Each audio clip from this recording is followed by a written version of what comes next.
네, 이어서 좀 진행하도록 하겠습니다. 네, 이제 이 예들을 살펴보면서 이 뉴럴 네트워크, 특히 멀티레이어 퍼셉트론이 어떠한 막강한 위력을 발휘하는지 한번 우리가 구체적으로 살펴볼 건데요. 한번 봅시다. 자, 우선은 지금 다음과 같이 주어져 있는 데이터셋이 있다고 합시다. 네, 이렇게 산포되어 있고 레이블은 빨간색과 파란색으로 나눠져 있죠. 이거는 뭐 얼핏 봐도 어, 선 하나로 그을 수 있죠. 선 하나로 그을 수 있습니다.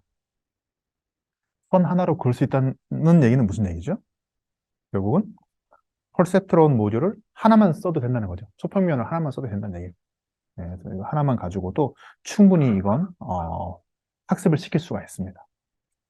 자, 과정은 보면 자, X가 들어가면 자, 네트워크가 있고 이 네트워크에 의해서 결과가 나오고 그리고 우리는 어, 그 X에 대한 정답, 레이블을 알고 있기 때문에 여기서 뭐 로스, 코스트도 좋고 로스를 계산할 수 있고 이 로스를 통해서 옵티마이저, 뭐 그레디언트 디센트 같은 옵티마이저로 웨이트를 다시 업데이트하고 그래서 네트워크를 새로 갱신하고 이렇게 이터러티브하게 할 수 있게 되는 거죠.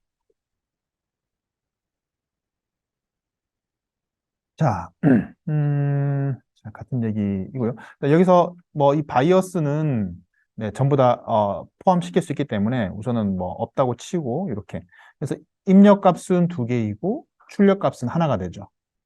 빨간색이냐, 파란색이냐. 네, 지금 이런 문제입니다. 자, 그런데 만약에 어, 출력 노드를 하나 더 한다면 결국 펄셉트론을 하나 더 하는 거죠. 펄셉트론을 두 개 쓰는 거죠. 그렇죠? 그렇잖아요? 여기 보면은 첫 번째 펄셉트론, 네, 이렇게 선 하나죠. 요걸로 1번 선 하나 만들어지죠. 그리고 두 번째 펄셉트론에서 여기서 두 번째 선 만들어집니다. 자, 이렇게 해서 그 1번 만들어지는 선을 그려보면, 네, 선이 하나 그어지고요. 또 2번 선을 그려보면 이렇게 선이 그려집니다. 뭐 거의 비슷하죠. 그럴 수밖에 없죠? 예, 그럴 수밖에 없습니다. 이건 데이터셋 자체가 리니얼리 세퍼러블 하기 때문에 예, 비슷하게 이렇게 비슷한 선이 나오게 되는 거죠. 좀 리던던트 하긴 하죠. 펄세트론을 두 개 쓰지 않아도 충분히 할 수 있는 그런 겁니다. 여기서 원핫 엔코딩이라고 하는 용어가 나오는데 원핫 엔코딩 이 수업에서 설명을 안 했던가요? 우리가 클래시피케이션 할 때 멀티 레이블 클래시피케이션을 한다. 예를 들어서 뭐가 있을까요? Y를 뭐 Y1, Y2, 뭐 Y3 이렇게 세 개를 한다라고 했을 때 어, 이걸 어떻게 해야 할까요? 그러니까 만약에 정보량을 뭐 네. 자, Y1 같은 경우에는 1, 0, 0. 그리고 Y2 같은 경우에는 0, 1, 0. 이걸 이렇게 하면 더 이해가 쉽겠네요. 이렇게 하면 좀 헷갈리니까. 예를 들어서 레이블이 1, 2, 3번 레이블이 있다라고 치면 여기서 뭐 Y1, Y2, Y3 해서 1번 레이블은 100, 그리고 2번 레이블은 010, 3번 레이블은 001 이런 식으로 이런 식으로 벡터라이즈 스위치를 온오프 시키는 거죠. 그런 것을 원핫 엔코딩 한다라고 말하고 있습니다.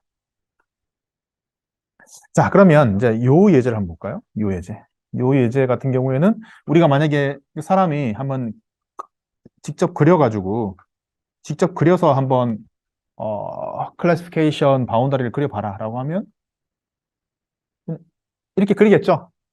편하게 그릴 겁니다. 그런데 우리가 초평면은 우선 직선이라 했잖아요? 직선입니다.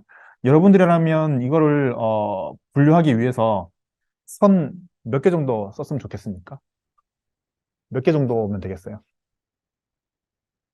선이. 한번 이야기해 볼래요? 선 몇 개 정도면 될까요? 네다섯 개? 자잘하게, 그쵸?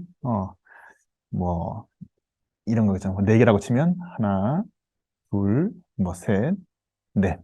뭐, 이걸 지금 말씀하시는 것 같은데, 예, 좋습니다. 또, 다른 의견. 몇 개 정도 쓰면 좋을까요? 두 개? 두 개면 아마 이 정도를 말하는 거겠죠? 어, 이렇게 하나, 둘, 이 정도. 그렇죠? 그리고 세 개라면 뭐, 이 가운데 여기까지 해볼 수도 있겠고. 네. 어찌됐든 간에 하나 가지고는 안 되죠. 하나 가지고는 어떻게든 안 됩니다. 그렇죠? 하나 가지고는 안 돼요. 그래서 지금 여기 같은 경우에는, 어, 선을, 자, 잘 보세요.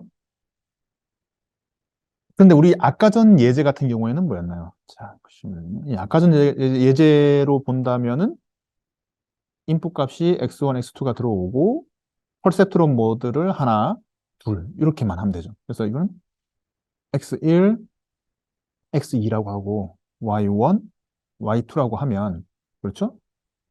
자, 선 하나, 선 두 개.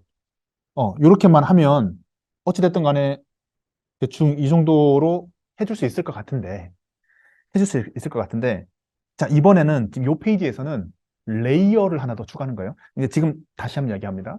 지금까지는 이 퍼셉트론 노드 하나를 추가할 때마다 선이 하나 더 증가한다라는 그런 차원이고, 이번에는 레이어를 하나 더 추가한다. 레이어를. 노드를 어떤 싱글 레이어에 노드를 하나 추가한다라는 건 초평면을 하나씩 더 증가한다는 그 물리적인 의미를 여러분들이 이해를 했을 텐데, 어?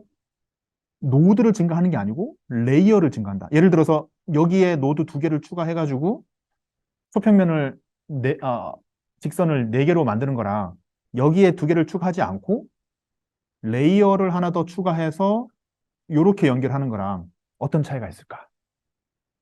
이게 핵심입니다. 이걸 알아야 돼요. 딥러닝을. 이걸 알아야 돼요. 이런 어떤 차이가 있는가? 지금 그게 요거죠. 요겁니다. 요겁니다. 자, 그런데 아까 전에 뭐라 그랬죠? 요거를 아웃풋으로 보면 요 아웃풋 입장에서는 인풋이 뭐죠? 요거죠. 요겁니다. 그래서 뚝 끊어가지고 요거 업다 치고 업다 치고 업다 치고 네, 요것만 보면은 그렇죠? 요것만 보면은 예, 선 두 개로 뭐 선 두 개로 이 Z1, Z2를 리니얼리 세퍼레이션 하는 거죠. 세퍼레이션 하는 겁니다. 자, 그러면은 여기서 요 스텝에서는 어찌됐든 간에 이 Z라고 하는 인풋 데이터가 리니얼리 세퍼레이션 될 수 있도록 예를 들면 이런 식으로 뭐 Z1, Z2 이런 식으로 잘 리니얼리 세퍼레이션 될 수 있도록 재배열됐으면 좋겠죠. 맞습니까? 맞나요? 예. 지금 요 잘 흐름을 따라와야 됩니다. 그렇게 됐으면 좋겠어요. 요게 Z가 리니얼리 세퍼러블 한 데이터 세트였으면 좋겠어요. 자, 그러면은 오케이. 자, 그걸 마음속에 기억하고 있고 이번에는 실제 인풋 값은 이거예요. 이거죠. 요 데이터입니다. 요 놈이 자, 요것만 봅시다. x1, x2가 Z 도메인으로 변화가 되잖아요. 예. 이건 뭡니까? 아까 전에 우리 애니메이션에서 봤던 것처럼 커널링 하는 거죠. 그렇죠, 그렇죠. 예. 그래서 이 X1, X2에서 봤을 때는 도저히 이거는 리니얼리 세퍼레이션 되는 모습이 아니에요. 아닌데 이거를 어떤 다른 도메인 차원으로 Z1, Z2에다가 하니까 세퍼레이션 될 수 있게 되게 하는 역할을 하는 거죠. 그래서 약간 접근법이 다르죠. 이 여기에서는 요것만 싱글 레이어에서는 어찌됐든 간에 노드 하나하나가 초평면을 더 증가시켜 주는 개념인데 레이어를 증가시킨다는 거는 그 초평면을 증가시키는 거의 개념이 아니고 레이어를 더 추가한다는 거는 그러니까 커널링, 그러니까 도메인 매핑을 하는 거죠. 리니얼리 세퍼레이션 할 수 있도록 하는 거죠. 자, 그러면은 자, 잘 보세요. 자, 이렇게 됐어요. 자, 이게 뭐냐면은 아까 전에 자, 이거 그림을 좀 그릴게요. x1, x2가 있었고 빨간 거를 동그라미로 좀 그릴게요. 빨간 거가 뭐 이렇게 돼 있었고 파란 거가 뭐 이렇게 돼 있었죠. 요 데이터를 요거 과정을 거쳐서 이- 요 파란 거 요 데이터가 요렇게 분산됐어요. 도메인 매핑이 됐어요. 그리고 빨간색 데이터가 여기 있는 요 데이터죠. 요 데이터가 요 웨이트를 통해서 요렇게 매핑이 된 거예요. 된 겁니다. 된 거죠. 근데 얼핏 봐도 리니얼리 세퍼러블 할 수 있게 잘 커널 와이즈 됐죠. 그렇죠. 자, 그래서 요 데이터를 가지고 이제는 요것만 보는 거예요. 요것만. 선 두 개로 그으면은 당연히 비슷한 선 두 개가 나오겠죠. 근데 사실 요것만 봤을 때는 Y1, Y2 두 개 안 해도 되죠. Y2 안 써도 되죠. 아웃풋은 Y1 하나만 있으면 됩니다. 그렇죠? 근데 지금 이게 예를 들어서 이렇게 하는 건데, 예, 그렇습니다. 이해가 됐죠? 예, 이렇게. 그래서 레이어가 하나 더 증가한다는 건 요게 런 리니어 데이터를 리니어 세퍼러블한 데이터로 바꾼다. 그리고 뒷단은 그냥 클래시파이어를 만든다. 예, 그런 개념. 이게 멀티레이어의 기본 컨셉입니다. 이게 어떻게 보면 딥러닝의 뭐 핵심이라고 볼 수도 있겠죠. 이게 가능하기 때문에 아까 전 XOR 문제가 풀릴 수 있는 거예요. XOR 문제가 풀릴 수 있는 겁니다. 이 딥러닝의 멀티레이어 퍼셉트론에서는 풀릴 수 있는 거다. 그래서 아까 전에 이 두 개의 선을, 그러니까 요걸로 다시 요걸로 그리면은 예, 뭐 이렇게 되는 거죠. 이렇게 되는 겁니다. 이렇게 됩니다. 이제 요 선을 그리면은 예, X 도메인에서는 이렇게 되는 거고, 아까 요 선은 예, 매핑된 도메인에서 이렇게 두 개 중첩돼서 보이는 거죠. 그래서 얼핏 봐도 지금 여기서는 Y2는 사실 필요가 없겠네요. 그렇죠? Y1만 있으면 되는 겁니다. 디멘전 사이즈를 봤을 때. 자, 요거 같은 경우에 이 X 도메인에서 X1, X2 도메인에서 한 선 몇 개가 필요할까요? 몇 개 썼으면 좋겠어요? 직선을, 바운더리를? 네 개. 좋습니다. 이제는 딱 요거 보고 아는 거죠. 여기 가운데 레이어에 노드가 네 개 있네? 오케이. 직선 네 개 쓰는구나. 그래서 이승철 교수님이 이거 직접 다 고안을 하신 거거든요. 이 튜토리얼을 직접 고안을 하신 건데, 이 데이터도 직접 다 생성을 하신 거예요. 그래서 이걸 생각하고 만드셨대요. 그래. 그러면 데이터가 이렇게 나와 있으면은, 요선, 요선, 요선, 요선. 요렇게 하면 되겠네? 생각하고 이 데이터 세트를 만드신 거예요. 여기서도 선이 4개 들어가니까 이 가운데 4개를 쓰신 거죠. 쓴 거죠. 여기서도 사실 Y는 Y2 필요 없고 Y1만 있으면 되는데, 뭐 어찌됐든 간에. 음, 이렇게 했어요. 하고 학습을 시킨 다음에 요 4개의 학습된 선을 그려보니까 이렇게 그려졌다는 겁니다. 이렇게 그려졌다는 거예요. 근데 이렇게 나온 결과를 보니까 이것도 말이 되죠. 그래서 이순수 교수님이 되게 재밌었다고 하더라고요. 본인은 아까 전에 다이아몬드식으로 생각하고 내기를 생각했는데 딥러닝 이 친구가 생각하기로는 이렇게 분류를 하더라. 이것도 말이 된다. 말이 된다. 예. 자, 이제 트레이닝 이슈로 넘어가겠습니다. 지금까지는 이제 기본 컨셉하고 어, looking forward, 이제 for propagation 관점에서 우리가 이제 쭉 살펴봤는데, 그러면 본격적으로 학습을 어떻게 시킬 거냐. 근데 사실 이 학습 시키는 방법은 우리가 머신 러닝에서 여러 가지 다 살펴봤었죠? 살펴봤었습니다. 살펴봤었는데 멀티레이어 퍼셉트론에서 학습을 어떻게 시킬 거냐 라는 거죠. 이건 사뭇 다르죠. 우리가 머신 러닝에서는 멀티레이어 개념이 없었잖아요. 어떤 로스 펑션이 있고 그 로스 펑션 자체만 다운시키도록 하면 되는 거잖아. 근데 이거는 멀티 레이어이기 때문에 다릅니다. 다르고요. 자, 세 개의 주요 컴포넌트가 있는데 하나는 오브젝티브 펑션, 로스 펑션이라고 하는 이 F가 필요하고 그리고 decision variable, 여기서는 오메가가 되겠죠? 오메가가 필요하고 그리고 constraint, 우리가 이게 옵티미제이션, 최적화 플랫폼으로 템플릿으로 바꿨을 때 이렇게 하고 ST 해서 뭐 오메가는 블라블라 조건을 걸 수가 있잖아요. 근데 여기서는 딥뉴럴 네트워크에서는 사실은 이 오메가에 대한 특별한 그런 컨스트레인트가 없어요. 없기 때문에 세 번째 거는 뭐 굳이 없습니다. 그래서 수학적으로 표시하면 이렇게 로스 펑션, 그러니까 이게 다시 오메가 디시전 베리어블 오메가로 구성되어 있는 로스 펑션 F를 최소화시켜주는 오메가를 찾아라. 그렇게 되죠? 음. 똑같습니다. 이거는 우리 최적화 기법이랑 똑같습니다. 그래서 다시 한번 우리가 상기해 보면 이거죠. 자, 로스 펑션 아까 앞에는 F라고 적었지만 여기서 이제 L로 다시 적으면은 요거는 정답지가 되고 자, 이건 지금 여러 개 데이터니까 다시 어떤 임의의 X가 있어요. 인풋 값 X가 있는데 이 X를 어, 자, H에다가 넣는 거죠. 넣었을 때 요 놈은 Y 해시 되죠. Y 해. 프레딕션 된 거. 근데 이 X에 대한 정답은 가지고 있죠. 학습 데이터니까. 슈퍼바이저드 러닝이니까 Y입니다. 그래서 요거와 요 두 개 사이에 뭐 어떤 의미의 에러 값을, 그렇죠? 그 에러 값을 나타내는 L, 로스 펑션이 있고 요게 이제 하나의 에러 값인데 이 데이터가 여러 개가 있죠. 그래서 X도 I 번째, Y도 I 번째고 요거를 서메이션 I를 M까지 해주는 거죠. 요거를 미니마이즈 해주는 오메가를 찾는 거죠.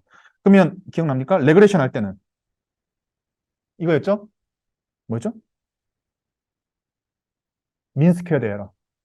민 스퀘어드 에러. MSE. 그렇죠? 음. 그리고 요거는 뭐였죠? 클래시피케이션 할 때 크로스 엔트로피. 기억나죠? 크로스 엔트로피. 크로스 엔트로피. 크로스 엔트로피였어.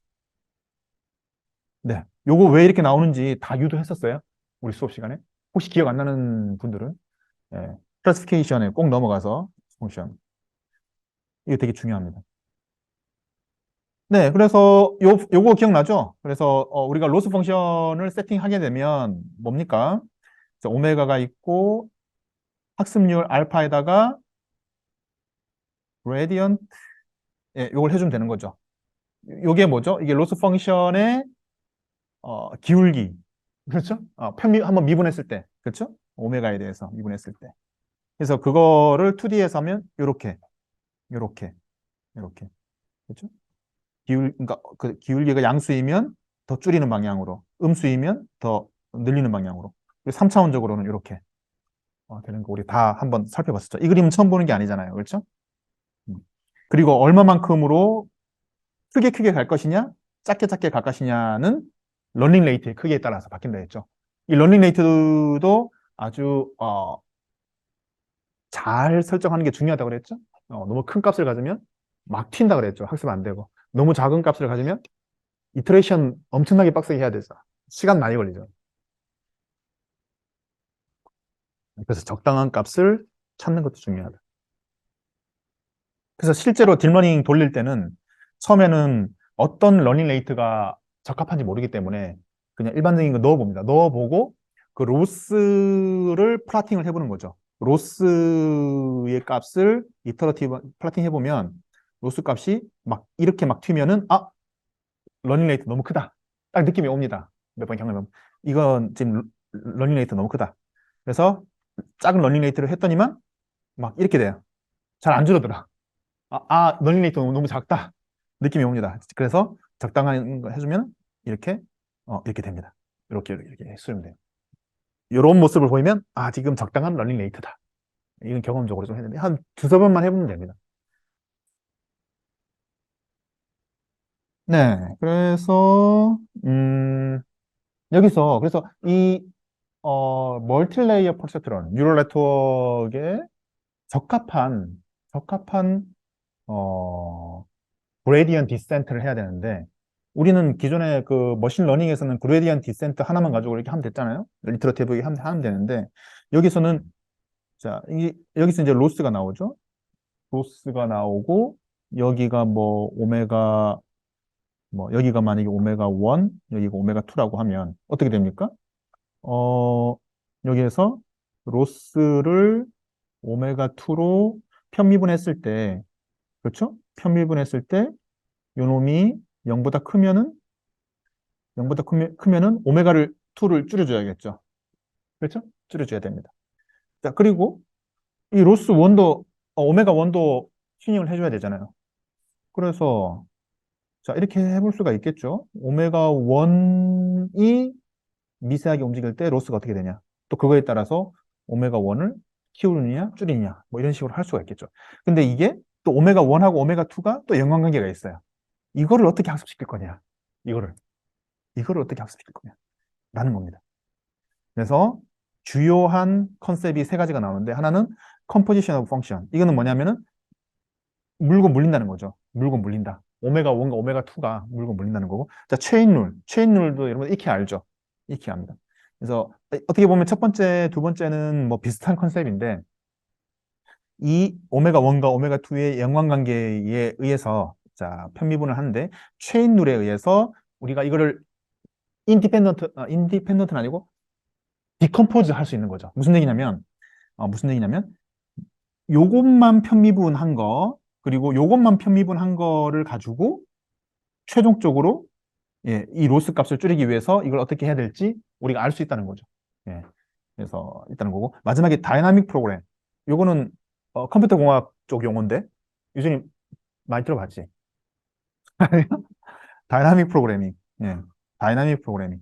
뭐 동적 프로그램이라고 하는데 요게 의미하는 게 뭔지 예, 또 살펴보도록 하겠습니다. 이거는 기계공학 쪽에서는 약간 좀 생소한데 컴퓨터 사이언스 쪽에서는 네, 상당히 뭐 보편적인 그런 용어라고 합니다.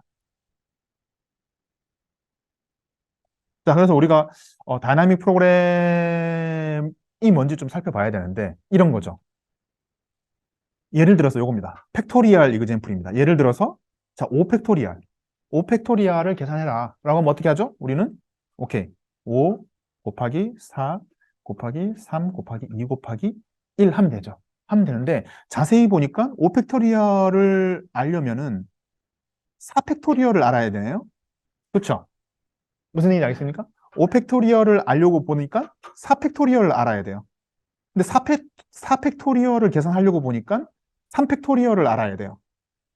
그러니까 이게 보면 이 팩토리얼이라고 하는 기본 템플릿이 반복적으로 사용되죠. 인풋 값만 다를 뿐이지. 예, 그렇죠? 그래서 이런 류의 예제를 이제 리커시브 알고리즘이라고 하는데 이게 이제 실제 월드에서는 불가능합니다. 이게 뭐 예를 들어서 이런 거죠. 달리는 기차 안에 달리는 기차가 있고 달리는 기차 안에 달리는 기차가 있고 뭐 약간 이런 비현실적인 이런 예제인데 이게 그러니까 프로그램에서는 가능합니다.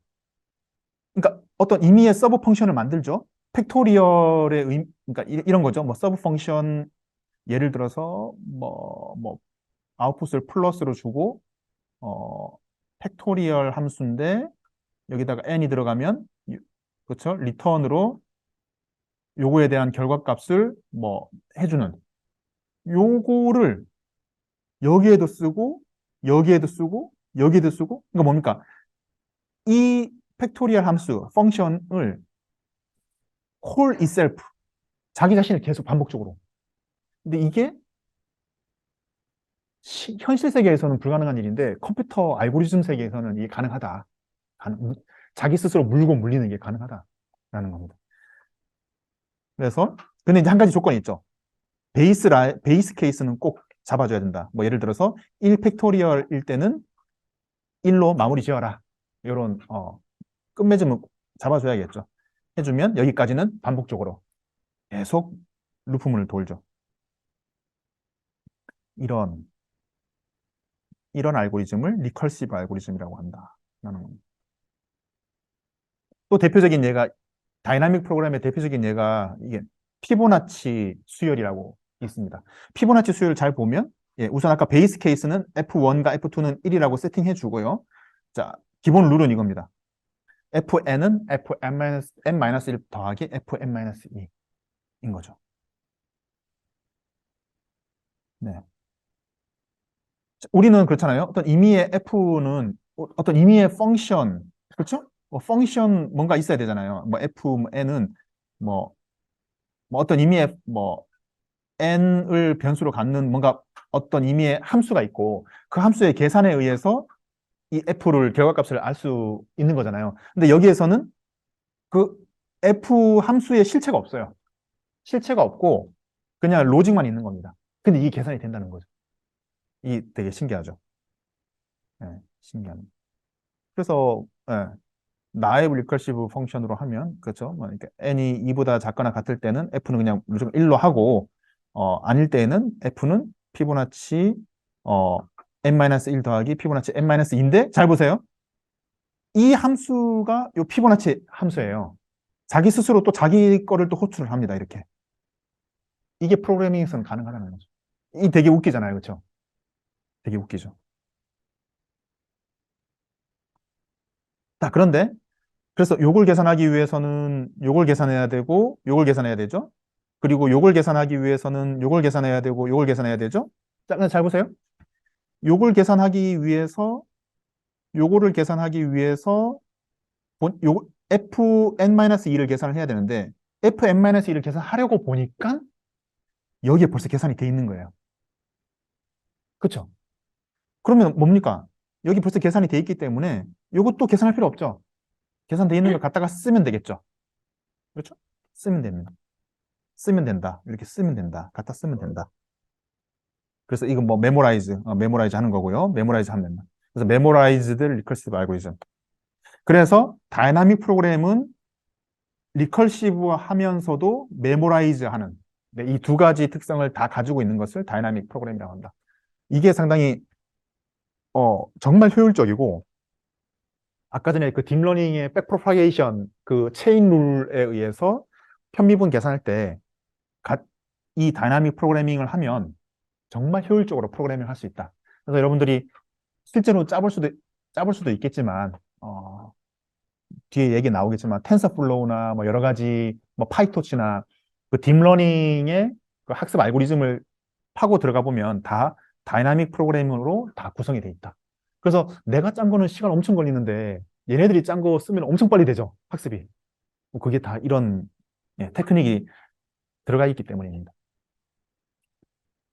써본 사람 많이 느꼈을 텐데.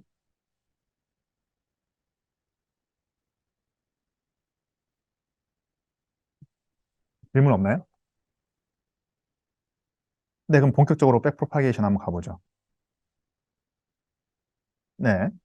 자, 지금 요거 약간 세워놔서 좀 헷갈리는데, 자, 뭐 이렇게, 어, 이 노드 하나하나가 다 레이어라고 봅시다. 그러면은 첫 번째, U가 들어가고, W가 되고, X가 되고, Y가 되고, Z가 된다고 합시다. 네, 이렇게 갑니다. 그리고 이때 가는 펑션을 다 같다고 합시다. 이해를 도모하기 위해서. 같다고 하면은, 이 Z, 네, 그렇죠. 그래서, 요 두 개의 관계에 의해서 뭡니까? 라운드 Z, 라운드 Y. 이가 계산될 수 있고, 그렇죠?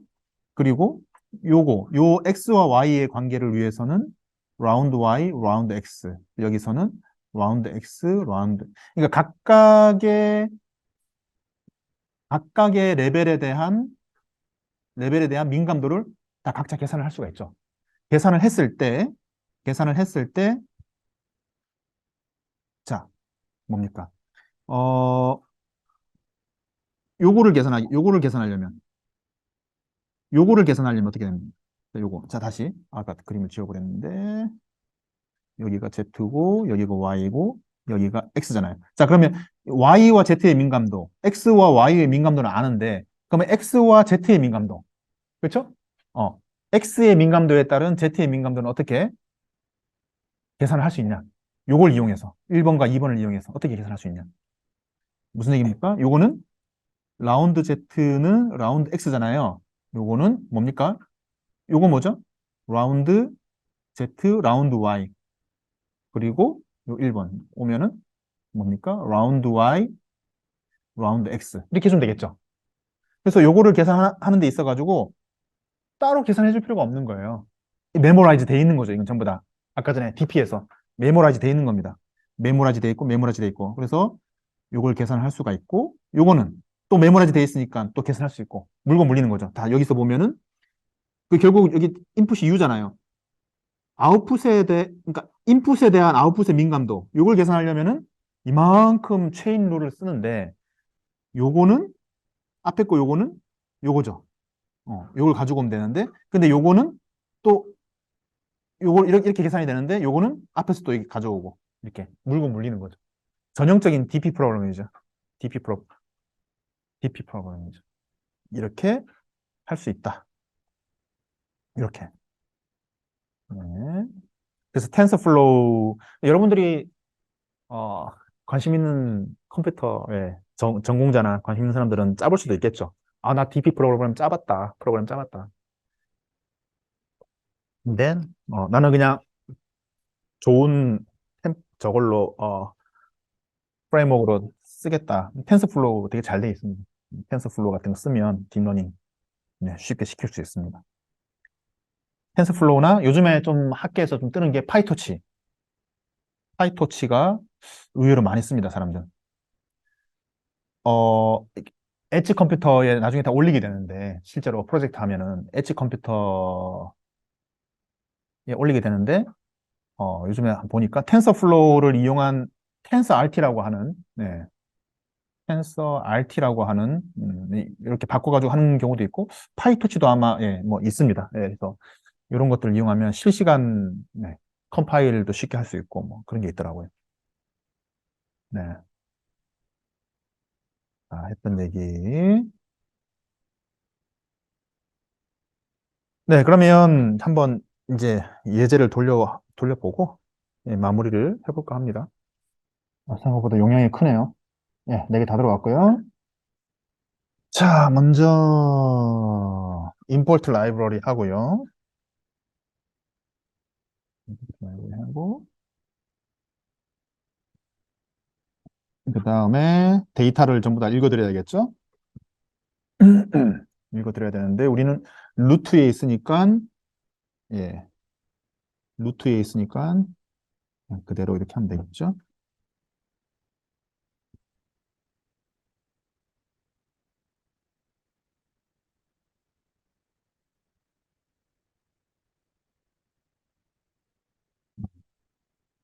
읽어드리고요. 학습 용량이 크네요. 학습 데이터 용량이. 데이터 크기가 얼마인지 한번 볼까요? 보면은 몇 장이길래? 우선 요 데이터셋은 0부터 9까지 예, 요런 이미지 데이터입니다. 이미지 데이터고 28 바이 28, 784 픽셀이죠, 총. 784 픽셀로 이루어져 있고 데이터 이 이미지의 개수가 안 나와 있네. 이미지의 개수가 여기 들어가 보면 설명이 좀 돼 있겠네요. 음, 만장이네요, 만장. 학습 데이터 6만 장, 테스트 데이터 만 장. 트레인 데이터셋 이미지가 이게 2메가, 10메가, 900메가, 기가 사이즈네. 그래서 시간이 걸리는구나. 꽤 많네요. 기다립시다.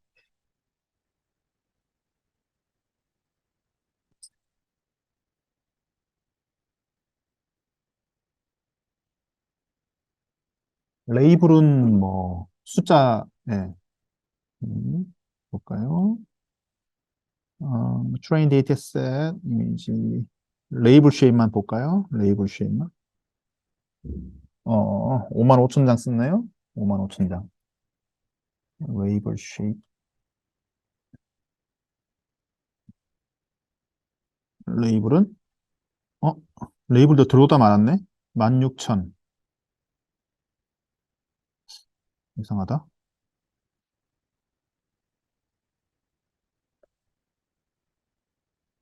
아, 좀 줄였나 봐요. 너무 많아가지고. 줄였나 봐요. 16,000개로.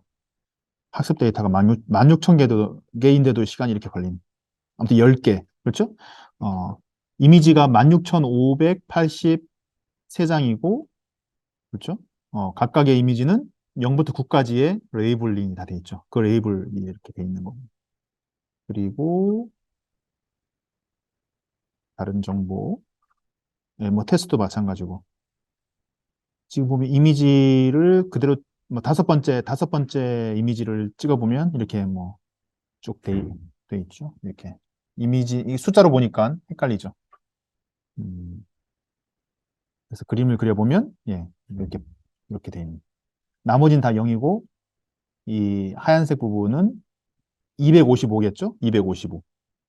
255. 아, 0에서 1 사이 인텐시티네요. 0에서 1 사이. 255가 아니고 0에서 1 사이. 255. 근데 이거를 입력값으로 넣어주기 위해서 어떻게 하죠? 벡터라이즈 하죠. 요렇게. 그렇죠? 벡터로 세웁니다. 요런 식으로. 여기 1번 픽셀이 여기서 시작이고요. 마지막 픽셀이 784번인데 요 마지막 게 요겁니다. 요건데 요거를 순서대로 쫙 나래비를 세우죠. 나래비를 세우는 겁니다. 이제 봅시다. 거의 다 됐네요.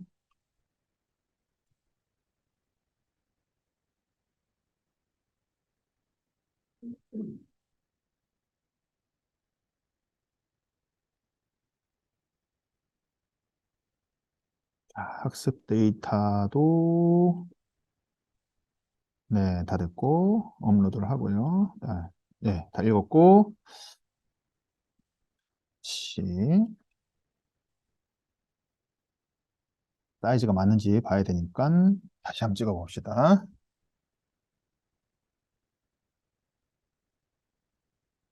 이미지 쉐입도 한번 보죠. 예, 똑같죠? 근데 어, 이 이미지는 벌써 벡터라이즈 돼 있네요. 예, 784. 예, 벡터라이즈 돼 있습니다. 돼 있고 테스트는 만 개가 아닐 것 같아.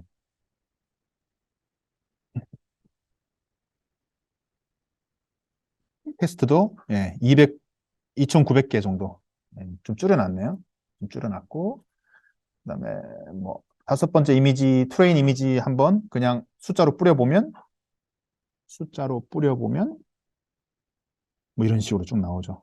음, 쭉 나옵니다. 이거 가지고는 우리가 잘 이해할 수는 없죠. 레이블이 뭔지 이해할 수는 없습니다. 예, 이미지 쉐입 784. 예.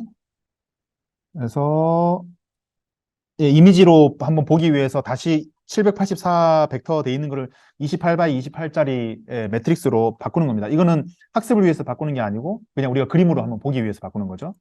예, 지금 반대로 하는 건데.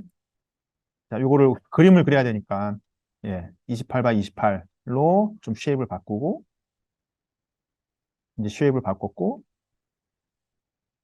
어, 참, 임표시 고 한번 자, 이미지 그러니까 2차원 네, 28 바이 28로 예, 바뀌었고요. 지금 다섯 번째 이미지만 지금 하고 있는 거예요. 이거를 그림을 한번 그려보자. 그림을 그려봤더니만 1이네요. 1. 1. 네, 다섯 번째 이미지 우리는 1입니다. 1이고 자, 레이블을 한번 찍어보죠. 1입니다. 레이블을 찍어보니까 이렇게 나와요.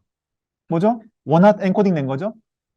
0, 1, 2, 3, 4, 5, 6, 7, 8, 9예요. 우리가 1번이니까 레이블이 두 번째 칸에 있는 거죠. 0부터 시작하니까. 0, 1 이렇게 가니까. 그렇죠? 자, 레이블도 확인을 했고요. 어, 음, 아, 이게 원핫 엔코딩 돼 있는 거를 이게 argmax로 예, 그냥 이렇게 argmax 함수로 예, 제일 큰 거 위치 주소 값을 그냥 찍게 예, 이렇게 해줄 수도 있어요. 예, 그냥 이건 테크닉이고 네, 이제 학습을 시킬 건데, 멀티레이어, 이렇게 784가 인풋으로 들어가고, 이 인풋 레이어의 노드 값이 784죠. 그리고 히든 레이어를 하나만 쓸 거예요. 히든 레이어 하나만 쓸 거고, 뒤에 학습 보고 있나요? 보고 있어요? 집중하세요. 어, 7, 히든 레이어의 노드는 유닛은 100개만 쓸 겁니다.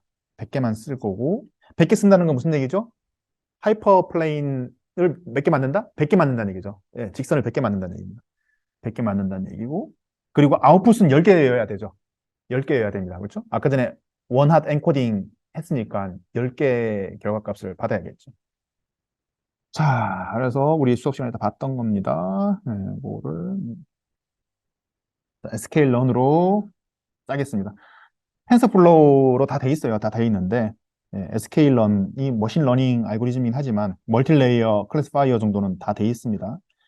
자, 라이브러리 읽었고, 음? 네, 다 다운로드 받았죠? 받았고, 어? 똑같은 게 또 반복적으로 나오고 있네요. 넘어가고, 네, CLF 요거 우선 붙여놓고 한번 봅시다. 보니까 히든 레이어 사이즈가 네, 100. 그렇죠? 글자 크기가 너무 작나요? 네. 히든 레이어 사이즈가 100. 자, 액티베이션 펑션 렐루예요. 아까 렐루 잠깐 언급했죠? 네, 렐루. 렐루. 시그모이드로 바꿔도 돼요. 바꿔도 될 겁니다. 네, 네, 렐루. 그리고 솔버, 옵티마이저는 아담이라고 하는데 이건 이제 아까 그레디언트 디센트의 약간 변형된 거, 어드밴스 된 겁니다. 롤링 레이트는 0.0001 알파 되죠? 배치 사이즈는 뭐냐면 아까 전에 이게 학습 데이터가 16,000 몇 개였죠. 근데 하나하나 데이터를 넣으면은 시간이 너무 많이 걸려요. 그래서 넣을 때 넣을 인풋 값으로 넣을 때 그러니까 아까 전에 요거 하나만 그러니까 이렇게 784 요 벡터 하나만 입력 값으로 넣으면은 시간이 너무 많이 걸리니까 요거를 스택을 쌓습니다. 요렇게 그러니까 좀 3차원적으로 그리면 요렇게 해서 여기서는 50개 정도 쌓는 거죠. 한 번 입력 값을 넣을 때 배치로 넣는 겁니다. 이렇게 50개를. 근데 이게 상당히 여러모로 유용합니다. 배치로 하면은 뭐 어, 여러 가지 긍정적인 효과들이 있습니다. 우리 오버피팅 이런 것도 좀 줄일 수 있고요. 예, 좀 노멀라이저 시킬 수 있습니다. 예, 50개. 자, 이터러티브는 20번. 그래서 이 모델을, 클래시파이어 모델을 세팅한 거예요. 자, 그래서 만들고, 이건 학습이 아닙니다. 지금 이제 뉴럴 네트워크를 구성을 한 거예요. 이 뉴럴 네트워크가 CLF예요. 자, 이제 CLF를 이용을 해서 학습을 시키면 되겠죠. 이게 다예요. 입력 값으로, 네, train x 앞에 만들어 놨나요? train x, 어, train x를 앞에, 아이고, 만들어 놨나요? train, 안 만들어 놓은 것 같은데? train x를 없네. 없다고 나오죠? train x를 어디서 만들었나요?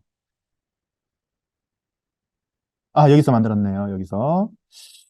예, 다시 읽으면 시간이 또 걸릴 텐데, 그러면은, 이거를, 음, 음, 그러면은, train x 대신에 그냥 우리가 알고 있는 걸로 바꿔서 넣읍시다. 그러면은, 어, train 이미지, 요걸 그대로 넣으면 되겠죠? 뒤에는 labels 기억하고 있어요? 네, 이거 넣고, labels. 아니, 노란색 선이 왜 안 없어질까요? 됐습니다. 이렇게 하고 누르면 학습이 되겠죠? 예, 갑니다. 로스가 처음에 2.3이었는데 점점 줄고 있죠? 예, 점점 줄고 있습니다. 0.1. 처음에는 대폭 줄다가 점점 줄어드는 폭이 줄어들죠. 이걸 그래프로 그리면 대충 이렇게 됩니다. 요렇게 되는 거죠. 요렇게. 봤을 때 처음에는 좀 많이 줄다가 좀 가면은 좀 작게 줄고 뭐 이런 느낌. 벌써 학습 다 됐어요. 엄청 빠르죠, 생각보다. 그렇죠? 이게 DP, 다이나믹 프로그래밍이 돼 있어서 그럴 거예요. 이제 한번 결과를 테스트 해볼까요? 자, 첫 번째 트레인 이미지를 한번 찍어 볼게요. 첫 번째 트레인 이미지를 한번 찍어 보겠습니다. 트레인 X가 아니고, 요건데, 네, 첫 번째 거. 첫 번째 거, 그리고 요 레이블스. 첫 번째 거 찍어보면, 그림이, 1이네요. 1이고, 정답은 1로 돼 있습니다. 1로 돼 있고요. 그런데, 예, 테스트를 해봐야지. 음? 똑같은 거 아니에요? 왜 똑같은 게 계속 나오지? 자, 테스트 한번 해봅시다. 자, 테스트를 한번 넣어볼게요. 아까 테스트가 한 2,000장 정도 돼 있었죠? 2,000장 돼 있는 거를 넣어볼게요.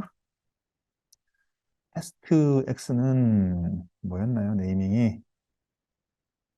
테스트 이미지를 넣어야겠죠? 어, 테스트 이미지를 넣고, 자, 테스트 이미지를 넣고, 여기 프레드로 봤잖아요. 이게 인퍼런스 된 거예요. 네, 추정값입니다. 추정값이고, 그리고 여기 추정값을 넣죠? 추정값하고 정답값을 같이 넣어서 얼마나, 얼마나 이 프레드가 잘 맞았는지 확인해 주는 거예요. 이해됐죠? 어. 해보면, 아까 2,198. 만약에 100장이었다면 2장 틀리고 98장 다 맞는 거예요. 98 정도의 인퍼런스면 엄청 정확한 겁니다. 사람도 98%안 돼요. 사람이 뭐 93% 된다 그러네? 사람도 피곤하고 막 실수하잖아요. 93% 정도 된다고 하는데 사람보다 뛰어난 성능이에요. 이 정도면. 네. 이렇게 해서 우리가 아티피셜 뉴럴 네트워크를 배웠고 지금 여러분들 살짝 오늘 수업을 통해서 딥러닝의 어, 기본 맛만 본 겁니다. 이거 가지고 딥러닝이라고 말할 수는 없어요. 지금 요즘은 그러니까 이게 처음 시작이었고 이게 거의 한 15년 전 얘기고요. 지금은 딥러닝이 뭐 여러분들 익히 알고 있다시피 컴퓨터 사이언스 쪽에서 흘러가는 판세가 좀 히트치는 게 제너러티브, 뭐 겐 알고리즘 이런 거. 사실 다음 주에 잠깐 언급할 오토엔코더도 생성적 기법이거든요. 예, 어떻게 보면 겐의 거의 시조새 같은 그런 모델입니다. 어, 그래서 이제 그런 기법들, 겐 기법으로 요즘에 상당히 핫한 게 뭐 슈퍼 레졸루션. 그래서 입력 값으로 해상도가 떨어지는 저해상도 이미지를 넣었는데 고해상도 이미지로 나오는 뭐 어, 컴퓨터 사이언스, 특히 이미지 프로세싱 쪽에서는 아주 획기적인 지금 결과들이 나오고 있죠. 뭐 그런 것들이 있고, 음, 네, 그렇습니다. 그래서 뭐 클래시피케이션 분류하고 이런 거는 뭐 벌써 트렌드가 다 넘어갔고요. 지금은 뭐 그런 것보다는 좀 더 진일보는 게 이게 클래시피케이션 말고 이제 세그멘테이션이라고 있어요. 픽셀에서 어, 어떤 픽셀이 사람이고 어떤 픽셀이 자동차고 이렇게 픽셀 와이즈 세그멘테이션 해주는 그런 것도 다 가능하고요. 그렇습니다. 네. 주로 이미지 쪽에서 많은 어플리케이션이 좀 일어나고 있는 편이죠. 딥러닝을 이용을 해서. 음. 그리고 요즘에 뭐 유행하고 있는 뭐 챗 GPT 이런 것도 다 파고 들어가 보면 다 딥러닝을 모체로 다 하고 있어요. 근데 이제 거기서는 조금 이런 거랑 다르게 LSTM 그러니까 어, 템포럴한 약간 좀 더 나가긴 하는데 나중에 이제 만약에 다음 학기에 딥러닝 수업을 하게 된다면 여기까지 아마 수업을 할 건데요. 하게 될 거예요. 어, 이런 거 있죠. 사람도 여러분들도 한번 생각해 보면은 시각을 생각해 보면은 시간의 흐름이 있죠. 그러니까 이렇게 눈 감고 있다가 갑자기 딱 열리면은 뭐지? 정신 없잖아요. 근데 내가 날아오는 공을 계속 보고 있으면은 어느 순간부터는 내 메모리 속에 공이 있어. 지금 그 메모리를 가지고 내가 인퍼런스 하잖아요. 예. 근데 지금 요거는 그런 게 없잖아요. 그렇죠? 그런 게 없는데 이 템포럴하게 학습을 시키면은 예. 타임 도메인에서의 그 어떤 히스토리 인포메이션을 가지고 인퍼런스를 합니다. 그런 것까지 다 돼 있어요. 그게 그 챗GPT도 다 그런 걸로 다 돼 있습니다. 뭐 그런 것들이 있습니다. 네, 그러니까 재밌는 것들이 많이 있어요. 네, 오늘 수업은 예, 준비된 게 지금 다 수업 강의가 된 것 같네요. 여기까지 수업을 하도록 하겠습니다. 혹시 질문 있는 사람 있나요? 혹시 사전 조사 한번 해볼까요? 다음 주에 발표를 한번 해보겠다. 네, 손을 들어서 없으시나요? 오늘 다음 주에는 예, 아무튼 뭐 준비되면은 뭐 사전에 미리 다음 주는 뭐 그렇게 비지할 것 같지 않으니까 얼마든지 준비되시는 분은 예, 준비되면 와서 발표를 하면 좋을 것 같고요. 수업도 간단하게 오토 엔코더 정도는 한번 좀 다뤄보도록 하겠습니다. 예. 하지만은 6월 8일이나 6월 8일에는 그래도 한 과반절 정도의 분들이 발표를 해 주셔야 마지막 날 고생이 없을 겁니다. 마지막 날 만약에 이때 만약에 수업이 없으면은 이제 발표가 극단적으로 발표자가 없으면은 이날 다 발표를 할 거고요. 한 사람당 10분은 소요되기 때문에 5분에서 10분 아마 수업이 상당히 늦게 끝날 거 각오하셔야 될 겁니다. 그래서 만약에 이때 발표자가 뭐 거의 없었다. 그러면 13일 저녁은 약속 안 잡으시는 게 좋을 것 같습니다. 네, 오늘 수업 여기까지 하겠습니다. 수고했습니다.